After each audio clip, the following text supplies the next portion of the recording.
Olá, está no ar Porto e Negócios. Eu sou o Maxwell Rodrigues e fico com você nessa próxima meia hora. Não esqueça de acessar o nosso site, deixar lá o teu comentário, a tua sugestão de pauta para que possamos debater aqui no nosso programa. Essa semana é semana de aula e para isso trago dois convidados extremamente importantes e especiais. O meu primeiro convidado já é da casa, sempre está por aqui conosco e vai inaugurar a sua temporada de 2018 aqui no Porto e Negócios. Wagner Pereira, consultor da Navis. Wagner, obrigado pela tua presença aqui mais uma vez. Estamos aí rumo a essa temporada de 2018. Max, obrigado pelo convite, é um prazer estar aqui, Adriano. E vamos lá, vamos falar sobre os temas que são importantes e fazem diferença no nosso cenário portuário. Meu segundo convidado é Adriano Hernandes, presidente da Gelog. Adriano, obrigado por ter conseguido um espaço na tua agenda para participar conosco aqui do Porto e Negócios. Eu que agradeço a oportunidade, Maxwell.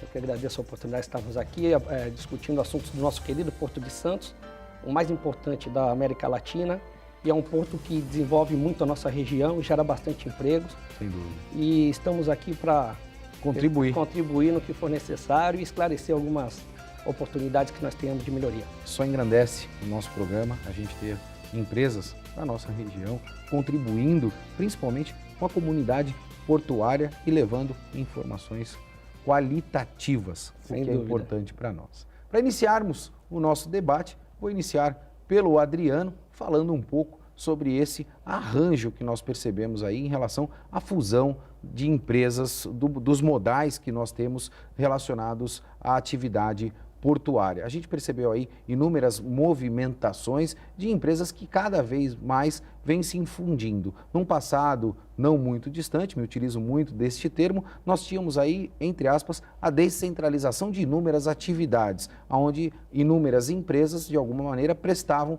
serviços aos portos brasileiros. Hoje, e internacionais também. Hoje, a gente percebe, Adriano, que existe uma centralização. As empresas estão cada vez mais centralizando as suas atividades, principalmente os grandes adquirindo empresas de menor porte. Esse é o futuro? Esse modelo é um modelo adequado para as atividades portuárias no Brasil, Adriano? Bom, Maxwell, sem dúvida, ele contribui bastante, porque a centralização das informações, hoje os grandes embarcadores, eles procuram unificar as atividades, as operações num único prestador de serviço, um único agente, um único administrador como um todo o processo. Por exemplo, os armadores de cargas. Eles estão cada vez mais adquirindo empresas aqui no Porto de Santos, inclusive nos aeroportos, empresas que estão crescendo, fazendo a aquisição de outras empresas. Por exemplo, nós tivemos um grande embarcador mundial que acabou comprando há pouco tempo atrás, que é uma notícia até foi bastante pulverizada, bastante divulgada na mídia, que foi a aquisição de uma empresa de transporte aéreo, né, que ela dominava o ramo do medicamento, no qual conheço até inclusive os donos dessa empresa, por isso que eu posso falar, só não vou divulgar. E essa é uma tendência dos grandes embarcadores. Vou trazer para a minha realidade hoje, para a realidade da Gelog. A própria Amazon hoje é um grande distribuidor e vem adquirindo empresas também para atuar no segmento portuário, né? O que também mostra aí um grande movimento nesse sentido, Adriano. Com certeza. Inclusive, trazendo para a nossa realidade, hoje a Gelog oferece alguns outros serviços que foram exigências dos nossos clientes. Por exemplo, Adriano, eu quero que a Gelog desenvolva algumas áreas no transporte marítimo internacional, agenciamento de carga, fechamento junto aos terminais portuários, isso abrangendo todo o Brasil, em todos os portos brasileiros. Então, acredito que essa é uma tendência que nós temos que trazer para o nosso Porto de Santos, porque hoje as atividades elas estão muito pulverizadas. A competitividade acaba atrapalhando os grandes as grandes estruturas, vamos se dizer. Digo no nosso segmento, a Wagner, no transporte rodoviário de cargas, que nós temos hoje mais de 300 empresas de transporte no Porto de Santos.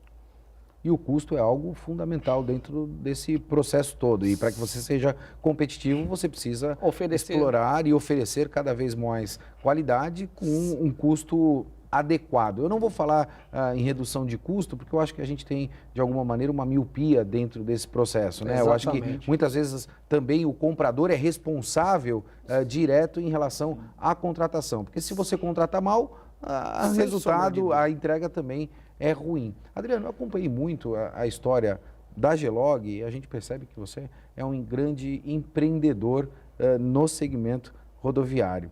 Ao que você atribui todo o sucesso que a Gelog tem hoje?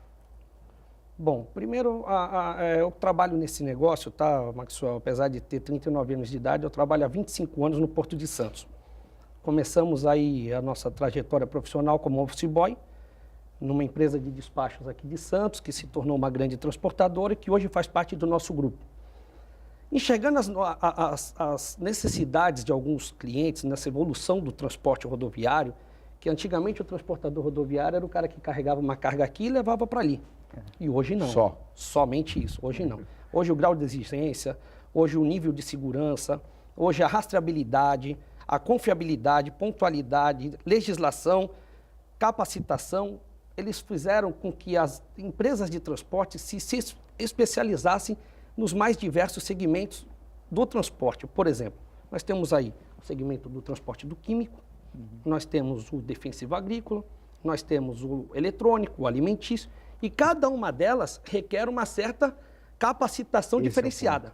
É isso. Então, nós procuramos, dentro da Gelog, oferecer todo esse diferencial. Hoje nós podemos transportar, né, desde uma carga simples, que não requer, que não agride o meio ambiente, que não tenha nenhum tipo de particularidade. E complexidade até como até o explosivo. Nós temos o CR, que é um certificado do Exército Brasileiro, que hoje nós podemos transportar. Que permite o transporte de mercadorias como essa. Fora isso, um grande diferencial, Maxwell, assim, que fez com que a Gelog desse um salto um pouco maior nos últimos anos, crescendo gradativamente nos últimos anos, é que nós optamos na não terceirização da frota.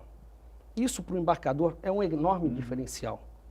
Por quê? Além dele ter uma segurança de que a carga dele está sendo monitorada, ela está sendo rastreada, tem uma manutenção por trás dos nossos veículos, tem bem divulgado dentro da nossa empresa o processo de renovação de frota, todos os motoristas CLT, ou seja, enfim, são diferenciais que é aquilo que eu volto atrás. Nós tínhamos que procurar centralizar. Você precisa ter uma capacidade de gestão muito grande para atuar desta maneira, porque é muito simples também, muitas vezes você ser um transportador, receber encomendas de alguma maneira dos teus clientes e terceirizar isto para frotas que muitas vezes nós conhecemos que não têm a menor condição de transporte no mercado. Adriano, se me permitir, vou chamar o Wagner para o jogo, porque você fez algumas pontuações que eu gostaria de saber a opinião do Wagner. Sim. Wagner, a gente sempre discutiu em off, né, fora das câmeras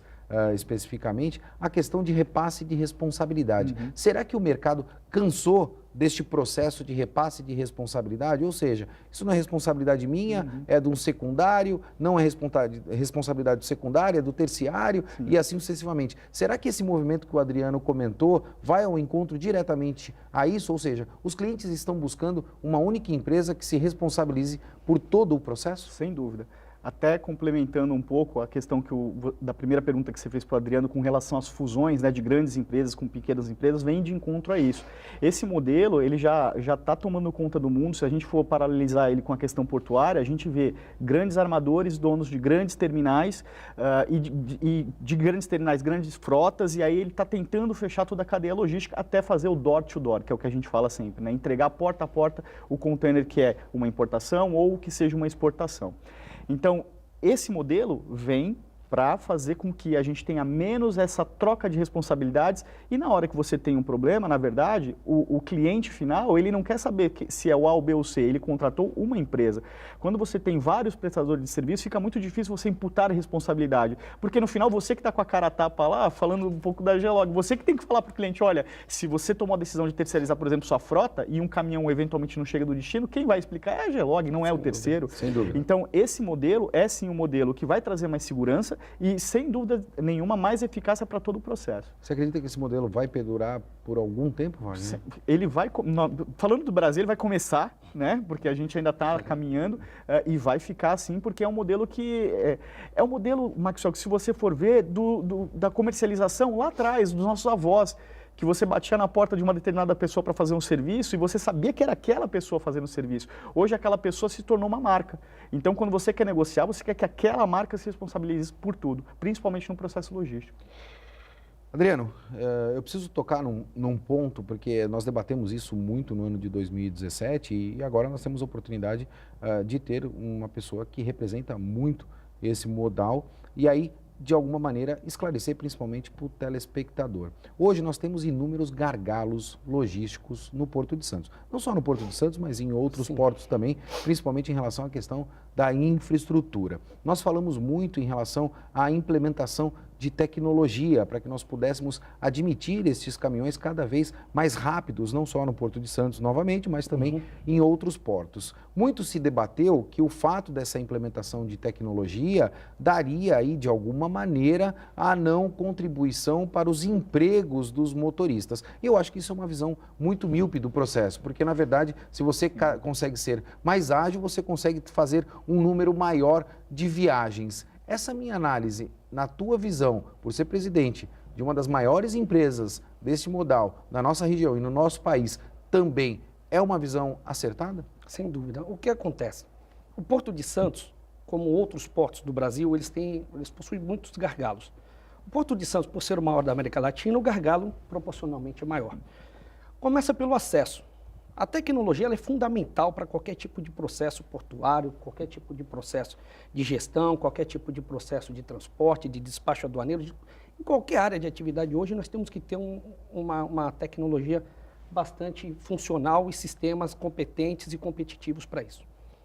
Começando pelo acesso, o Porto de Santos ele tem um único acesso para entrada e saída. Eu vou fazer um recorte se você me permitir. Nós não temos uma entrada do Porto de Santos, nós temos uma entrada da cidade. Né? A entrada do Porto nós ainda não temos. Eu não sei se você concorda comigo ou não. Perfeitamente, excelente colocação. Nós temos esse único acesso para a cidade e para o porto. A deficiência dos terminais em ter um bolsão de recebimento de veículos. Com exceção do terminal da BTP, que tem um recuo um pouco maior, aqui no começo do Porto de Santos, os outros terminais não possuem essa estrutura. Então foi criado para organizar para minimizar os impactos, os agendamentos. Foram criados os agendamentos. O que quer dizer os agendamentos? Muitas das vezes, nós estamos aí na época de soja, nós temos aí a frota precária dos transportadores autônomos, que naquele único acesso ele quebrou bem na porta, bem na descida. O que isso vai gerar? A descida do viaduto. Na descida do viaduto, ou no retão da Lemoa, agora nós temos aquele probleminha ali, Wagner, que probleminha não, né? Aquela deficiência de que o pessoal agora começa a fazer comércio bem na portuária ali, tem o comércio. Então o pessoal para pegar alguma coisa, para beber uma água, para ver o jacaré ali do lado da Ultracargo agora. É verdade. E faz com que nossas 3 faixas viárias, elas sejam somente limitadas duas, e a às 2 vezes uma. faixas. Aí quebra-se o caminhão, nós perdemos o agendamento. A ineficiência acontece no terminal, passa para a responsabilidade da transportadora, que nem sempre eu consigo uma outra janela de atendimento, paga-se o no-show e o pior de todos, o impacto vai direto no cliente que perdeu o embarque. Isso daí, Maxwell, são situações... que é o mais agravante dentro desse processo? É o pior de todos, Isso daí ali acontece com certa frequência. O Porto de Santos precisa novos acessos. Tem um projeto que ele vem, tipo um rodoanel que ele sai lá de Cubatão, ele entra pelo retão da Lemoa e ali ficaria uma entrada e a saída pelo Peixe, o viaduto que é o atual. Que seria um modelo que seria um paliativo para que a gente pudesse escoar. Não é uma segunda entrada, né? Exatamente, seria um paliativo para que nós pudéssemos escoar bem as operações portuárias. Aí nós temos os graneleiros, né? Os grãos que descem, o açúcar, a soja, o milho. Principalmente em época de safra. Principalmente em época de safra. Existe aquele agendamento que foi feito pela Ecovias, onde eles têm que fazer o agendamento para poder descer a serra. Foi discutido isso durante alguns anos, eu acompanhei bem isso daí. E quando ele chega lá no terminal 38, né, Wagner? Na 38, lá na ponta da praia, não tem onde parar. Aí o que acontece? Eles formam aquela fila de caminhões graneleiros, já atrapalha o acesso da Libra, verdade. que atrapalha o outro acesso e vai parar lá no canal 4. É um efeito cascata. É um efeito cascata desse processo. Infelizmente, Adriano, eu vou ter que chamar o nosso primeiro intervalo, o tempo passa realmente muito rápido. Eu quero explorar mais essa questão do acesso, ouvir a opinião do Wagner também dentro desse processo, porque a gente tem muita coisa para debater. Porto Negócios vai para um breve intervalo e a gente volta já já.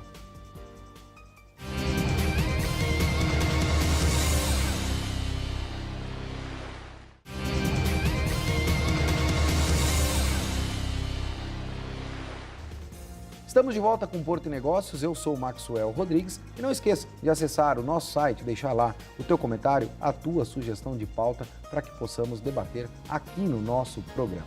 Essa semana eu recebo Wagner Pereira, consultor da Navis, e Adriano Hernandes, presidente da Gelog. No último bloco debatemos muito em relação à questão do novo acesso ao Porto de Santos. E aí eu vou começar pelo Wagner, pelo conhecimento tecnológico que você tem. Wagner, o Adriano falou com muita propriedade em relação à questão do no-show. Talvez a implementação de tecnologia, cuidando da gestão de exceção dos processos, mais a motivação dos caminhões ao Porto de Santos, não é a solução definitiva. Nós não temos só que debater exclusivamente a questão de infraestrutura, está faltando coisa dentro desse debate de uma forma generalizada, Wagner? Maxwell, sem dúvida. Você vai lembrar alguns anos atrás, quando nós estivemos visitando Rotterdam, a Espanha, Algeciras, os terminais, como funciona o acesso dos caminhões. Ele tem que ser motivado, nós já temos isso dentro dos nossos sistemas hoje, alfandegários aqui na Baixada Santista. Ele precisa ser agendado, nós também já temos isso. O que está faltando? Um pouco dessa infraestrutura de bolsões para receber e fazer a verificação da exceção. Um recorte, Wagner, não falta um gate público aí dentro desse processo também? Era exatamente. Qual é a nossa diferença hoje da nossa estrutura? É esse gate público. Você vai recordar que há algum tempo atrás foi discutido pela Codesp aqui a questão de você ter um pré-bolsão na saída da serra para que esses veículos motivados, agendados, fizessem a passagem por lá e só assim fossem liberados. As exceções seriam tratadas ali com relação ao agendamento. Infelizmente, a gente viu que isso não seguiu para frente. Então, falta um pouco dessa regra, dessa definição de regra e pensar no processo para evitar com que esses gargalos aconteçam aqui. Hoje, a gente não tem um tratamento disso, porque tudo acontece, como o Adriano bem explicou, no momento. O caminhão vem, não passa por esse gate público, não é analisada uma exceção, e aí eventualidade física ou até documental, ela acaba acontecendo na hora que o caminhão chega no Muito me gate. preocupa, Wagner, até porque com todos os comentários que foram pontuados pelo Adriano em relação a esta questão das dificuldades do Porto de Santos, do acesso ao Porto de Santos, demonstram aí que um sistema de agendamento pura e simplesmente não contribui com esse processo. Muito pelo contrário, ele está mais atrapalhando o processo que nós temos hoje do que necessariamente contribuído para isso. Estou certo nessa análise? Não, você está certo. E o que aconteceu? Num primeiro momento, o agendamento ele ajudou porque era uma grande bagunça. Todo mundo chegava sem hora, sem destino. Agora os caminhões chegam numa determinada organização, mas as exceções ainda não são tratadas.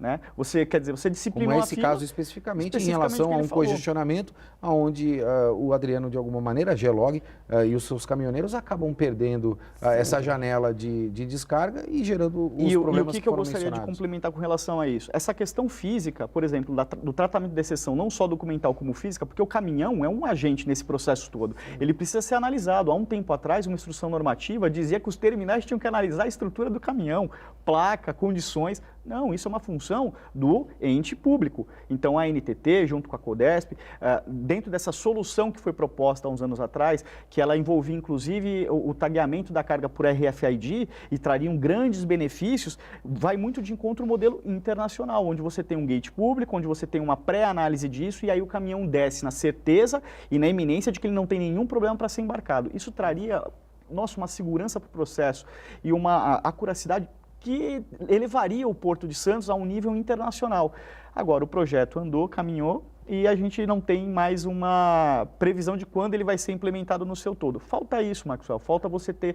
A tecnologia nós já temos em muitos pontos, falta você finalizar esse processo. Que eu iria fazer, talvez o telespectador em casa fique se preocupando. Já existem empresas capacitadas, não só no Brasil, mas também fora do Brasil, para implementar um processo como esse que você acabou de mencionar, Sem Wagner? dúvida. Você vê, há um tempo atrás, nós começamos a ver instalações de sensores OCRs em pontos da cidade. Para quê? Para que possa fazer esse rastreamento de onde está chegando o veículo, onde ele está. Então, a ideia lá atrás era justamente você, a partir do momento que o veículo já está agendado, totalmente verificado, não há exceções, e ele tem condições físicas de descer, ele passaria por esses gates, seria feita a sua pré-checagem e ele estaria a todo momento sendo monitorado até a sua chegada efetiva. Com isso, você teria várias informações de transit time, se teve alguma maculação no processo, enfim, níveis de informação que trariam uma qualidade enorme para o processo. E isso, infelizmente, parou. A tecnologia está aí, temos empresas capacitadas, muitas empresas que hoje têm OCR instalado, que já faz a identificação da placa e do container na entrada do porto, tem o know-how para também fazer esse controle da descida.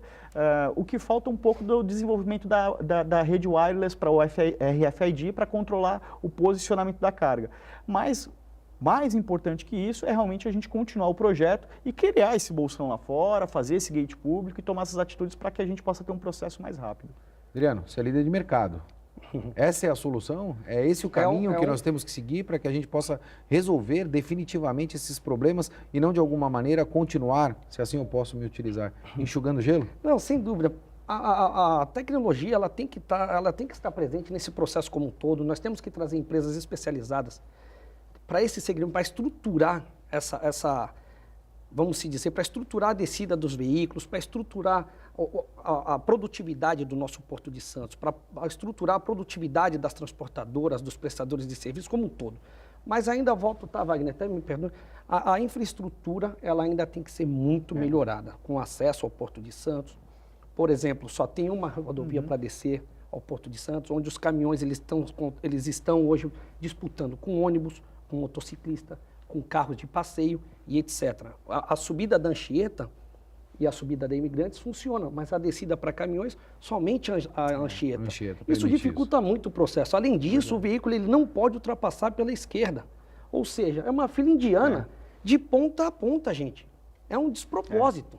A produtividade, ela está totalmente sendo perdida na descida da serra também. Isso desmotiva o empresariado a fazer investimentos em novas frotas, uma vez que é indiferente, né, você ter veículos melhores capacitados ou não circulando pela própria Anchieta, como a gente presencia inúmeras vezes, Adriano? Maxwell, para nós, os empresários do Porto de Santos, como um todo, eu estou aqui falando em nome de todos eles, porque a insatisfação é geral.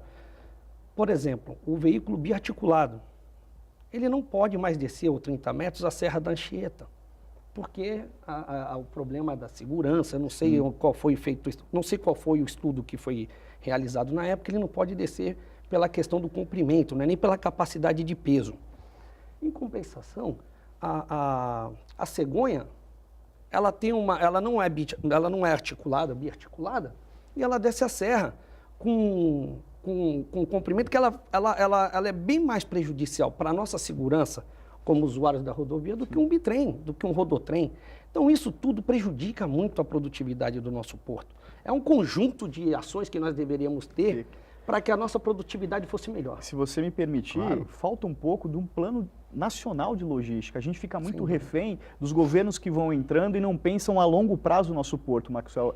A gente precisa, para resolver esses problemas, você vê, a gente fala de vários pequenos problemas, a gente fala da estrutura da entrada da cidade, a gente fala de um uso excessivo do modal rodoviário, sendo que a gente tem outras matrizes que poderiam ser trabalhadas como o próprio trem, a cabotagem. Então, a falta de um plano nacional logístico influencia em tudo isso. A gente tem aí várias discussões, até para escoamento de carga, de estradas que deveriam já estar prontas e não saíram do papel. Exato. Então são exemplos práticos. Que geram os impactos que nós já conhecemos. E aí eu vou me apropriar de algumas palavras que você fala de vez em quando com relação à responsabilidade do ente público. Ele deveria estar preocupado em fiscalizar, legislar e arrecadar. Evidentemente, isso... Quando ele tenta esticar o braço para fazer obras, fazer as coisas, a gente tem esse problema. Eu tenho para mim que a falta de um plano nacional e a não passagem da responsabilidade para entidades privadas de determinados assuntos é o que impacta nisso. Talvez, se nós tivéssemos um condomínio logístico cuidando do assunto da entrada do Porto de Santos, nós já não estaríamos falando mais sobre isso. Sem sombra de dúvida, e já teríamos isso efetivamente resolvido. Adriano, eu preciso levar essa informação para o pessoal de casa, principalmente. Você tem aí, e nós sabemos que o modal rodoviário foi um modal escolhido pelo Brasil já há muitos anos. Estamos aí engatinhando em investimentos no modal ferroviário e o hidroviário, eu não sei se vai sair do papel ou não. Qual é o maior impacto relacionado a custos que você tem hoje na tua operação? Sem sombra de dúvida, hoje essa política da Petrobras, que já era muito prejudicial, o custo do óleo diesel, ele é bastante, ele sempre foi muito elevado. E nos últimos 6 meses, no nosso caso, eu fiz a conta na ponta do lápis, nós tivemos um aumento de 34,32 de reajuste, de aumento no óleo diesel. Então, quer dizer, aí tem aquela variação, às vezes para mais, às vezes para menos. Quando é para mais, o impacto é direto na bomba, não só da transportadora, mas do consumidor, do autônomo, da gasolina, enfim. E quando tem a queda no valor, ele nunca chega na bomba, é muito raro, às vezes, que seja imediato. Diminuíram o valor, né? Então, nós temos aí, quando aumenta o óleo diesel, aumentam os insumos, nós temos um custo altíssimo da nossa folha de pagamento, que não para de crescer. Nós tivemos um aumento recente do ISS de 3% para 5%. Falamos muito sobre isso aqui. Eu acompanhei, tá? Por isso que eu estou falando. Nós tivemos um aumento do ISS para as operações portuárias de 3% para 5%. E tudo isso, Maxwell, para repasse para o embarcador, para o nosso cliente final, é muito difícil. Você vai falar para o cliente hoje que você vai fazer um reajuste, que ele está acompanhando na mídia, tá? É muito difícil nós conseguirmos. E aí você acaba efetivamente gerando, né, e se habituando com toda a condição e principalmente com o exemplo que eu sempre gosto de me utilizar, Adriano. Ser empresário nesse país é construir um avião em queda livre. Exato. Infelizmente, a gente está chegando ao final do nosso programa e eu tenho me utilizado desse questionamento e não vou fugir de fazer o questionamento para os meus 2 convidados. Como estamos em ano político, vamos imaginar que de alguma maneira o Maxwell foi eleito presidente da República e, inevitavelmente, tenho que convidar o Wagner para ser meu ministro de Portos. Wagner, quais seriam as ações que você tomaria para que nós pudéssemos aí, a partir do nosso primeiro dia de mandato, fazer nos portos do Brasil? Maxwell, essa é uma pergunta muito boa. Eu trabalharia num plano de logística de longo prazo, de no mínimo 20 anos, para que pudesse dar segurança para ser realizado, independente do governo que estivesse, né, com a caneta na mão. E um conjunto de ações com diminuição de burocracia, arcabouço legal, dando maior segurança jurídica para o investidor, aumentando o prazo de concessão. Esses seriam meus primeiros trabalhos aí à frente da pasta para poder dar para o empresário e também para a comunidade que usufrui de toda essa parte logística, uma segurança de que o Brasil cresceria sustentavelmente nesse sentido. Excelente. Tenho que fazer essa pergunta para o Adriano também. Adriano, fui eleito presidente da República, estamos no ano eleitoral. Vou convidar o Adriano, por todo o conhecimento que você tem, para ser o meu ministro de Portos. Adriano, quais seriam as ações que você tomaria a partir do nosso primeiro dia de mandato? Grande responsabilidade, né, Wagner? Não tenha dúvida. Primeiro de tudo, é o tema que hoje é unanimidade para todo mundo. Descentralizar os portos. Nós temos que trazer os benefícios para as regiões. Nós temos que ter uma política que nem como é o petróleo hoje, os royalties. Nós temos que desenvolver a nossa região, o nosso porto, assim como a Fortaleza, Pecém, o Sul, etc. Todos os portos. Descentralizar, criar gestões profissionais. Não adianta a gente trabalhar hoje com política envolvida nos nossos portos. Nós temos que ter profissionais capacitados de carreira no negócio e investir, como o Wagner disse, em infraestrutura, além da infraestrutura, em tecnologia, sim, criar um plano a longo prazo de 20, 25 anos, melhorar nossa malha ferroviária, que hoje eu falo aqui direto pelo Porto de Santos, isso daí impacta diretamente na produtividade dos terminais. Criar, lógico, uma equipe muito competente, escolher cabeças pensantes, né, Wagner? Que conheça de fato do assunto. Do processo, para que a gente possa fazer o que é necessário. E sem sombra de dúvida, profissionalizar, se tiver que privatizar, jogar na mão da iniciativa privada, cobrar responsabilidade, fazer contratos que sejam benéficos ao governo, ao país, ao município e cobrar a responsabilidade. Órgãos regulamentadores. Isso chama-se desenvolvimento. Exatamente. É isso que a gente precisa, focar no desenvolvimento. Eu gosto desse questionamento porque faz com que a gente, além de pedra, também seja vidraça. Porto e Negócios fica por aqui e lembre-se, calma, nada dá certo na hora errada. Um forte abraço e até semana que vem.